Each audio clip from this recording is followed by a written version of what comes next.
What's up, guys? You're very welcome along to this World Cup semi-final preview here on Anfield Agenda. As with all of our World Cup content, we are proud to be brought to you with thanks to our friends at Circl. The football sweepstakes game where the winner is decided by events that happen live on the pitch, and every single moment really does count.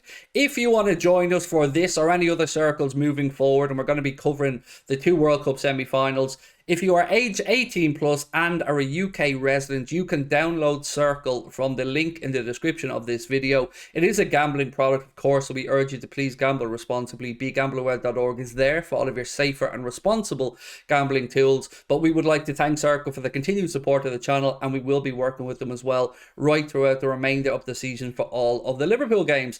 Right, friends. Oh, one more thing, actually, before I forget. I always forget the good part. I always forget the little bonus. If you do want a free £5 in bets from our friends at, well, I should say £5 in free bets from our friends at Circl, all you need to do is use the referral code anfieldagenda when you are signing up, all one word. Once you deposit and place your first £5 in bets using that referral code, Circl will match that with £5 in free bets for you to use at your discretion. Right, let's get stuck into the World Cup semi-finals. And it's fair to say that there are two big stories brewing over these semi-finals. Story number one is the surprise package of the World Cup, Morocco. And let's be honest, we're all behind Morocco at this point. Yes, France are going into this massive favourites, but how can you back against the Morocco team that, if I'm remembering correctly, have conceded one goal so far in this tournament and look like they are a really cohesive unit? It's been a beautiful thing to see, and I love an underdog story, and I know most of you guys do as well. So to see this run that they've had through to the semi-final, it is refreshing. It really is. Now, I don't want to bang on too much about the fact that they're the first African team to make it to a semi-final, because I think that's a bit unfair to Morocco as a country. Yes, they are part of the African continent, but they're very proud in their own right. And I was totally sleeping on them going into this. But looking ahead to the game against France, do I think that they can do it? Well, I can't say no, because look what they've done so far in the tournament. Look who they've knocked out and look who they've managed to frustrate. But you just look at the attacking talent that France have at their disposal. Kylian Mbappe, top scorer in the tournament as we speak with 5 goals. Olivier Giroud has just broken the French goal scoring record as well. Antoine Griezmann. If you're looking for weaknesses in the French team, I do think that Deschamps' willingness or want to play Upamecano above Canade, I think, is a mistake. I don't think Upamecano is anywhere near as strong a defender as Canade, but I'm nitpicking here. They are very strong. And I think France will edge through. I do. I want to say Morocco. Every fibre of my being wants Morocco to go through. Obviously, when I'm an Irishman and I speak about France, I think about one thing and one thing only. Thierry Henry handling the ball, robbing Ireland of a possible place in the World Cup. So, yeah, I'm still bitter. And yeah, it still hurts. So I want Morocco to go through. But my prediction is that I think France win the game 3-1. I do think both teams will score. I know that Morocco have been very good at frustrating and stifling teams, but I think France will find an early breakthrough, and then I think we're in for, I think it'll be an entertaining game. So for me, I think from that side of the draw, we're going to see France go through. And it's crazy, isn't it, that we're hearing about Didier Deschamps, probably being removed as French manager or leaving as French manager at the end of this tournament to make way for possibly Zinedine Zidane. You're talking about a manager here who could win back-to-back World Cups. It's mad. France are kind of the Real Madrid of international sides, aren't they? But so for me, I see France going through. And I'd love to see Morocco then go and win the third place playoff. But let's have a look at the other side of the draw now. And the other big story developing during this tournament is, of course, Leo Messi and Argentina.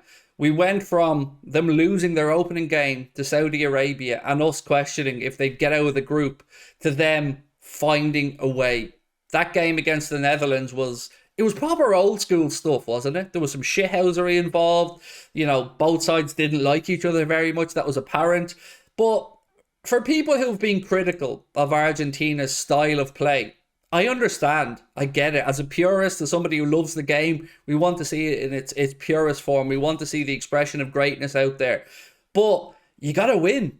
You got to win. And sometimes you need that horrible, ruthless streak in you, and whether that's a snidey challenge, whether that's rolling around to waste time, whether that's winding up the opposition, you have to find a way, and real winners find a way. So I didn't like Leo Messi complaining about the tactics that the Dutch went to when they fell behind. Of course they're going to lump the big men up top. It was effective. It got the job done.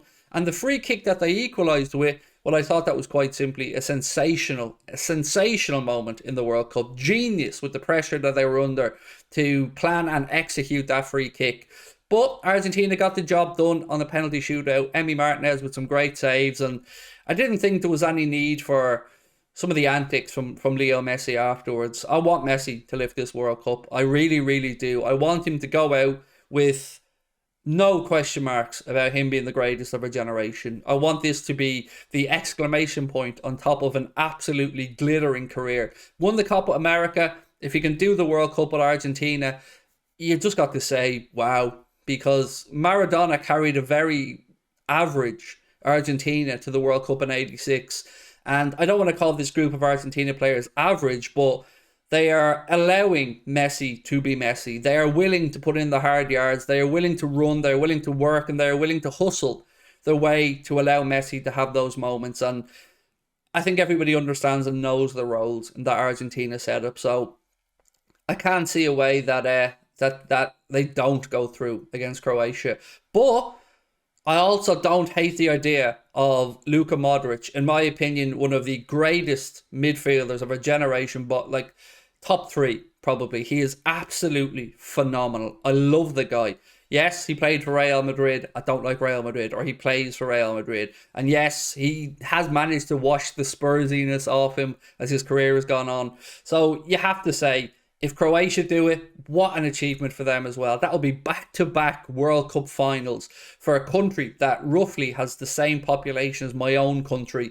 And I can only dream about Ireland getting the back-to-back World Cup finals. So whatever happens at the end of this World Cup, I think we're going to have some fantastic storylines. I think we're going to have some twists and turns, but this could be my heart overruling my head, but I want Messi to do it. So I'm going to go for an Argentina versus France final, and then Morocco to somehow beat Croatia in the third, fourth place playoff, because it would be lovely to see them pick up third place in the World Cup. So that's it for me. And again, I want to just reiterate all of our condolences to the family and to everybody associated with football over in America for the passing of Grant Wall, who was a very esteemed journalist, and he sadly passed away in Qatar while covering the World Cup. So, of course, everybody here at Anfield Agenda, and I know our friends at Circl as well, will wish everybody associated with men's football or women's football or football in general in America sincere condolences, because he was a good man and I was a fan of his written articles as well. So yeah, that's about it for me today, folks, but I will give you a preview again ahead of the World Cup final. We will be doing watch-alongs for both semi-finals, so if you want to join us for it, you know what to do. Check out the Anfield Agenda Twitch channel. The link will be in the description of this video. Much love, my friends. Enjoy it. Bye-bye.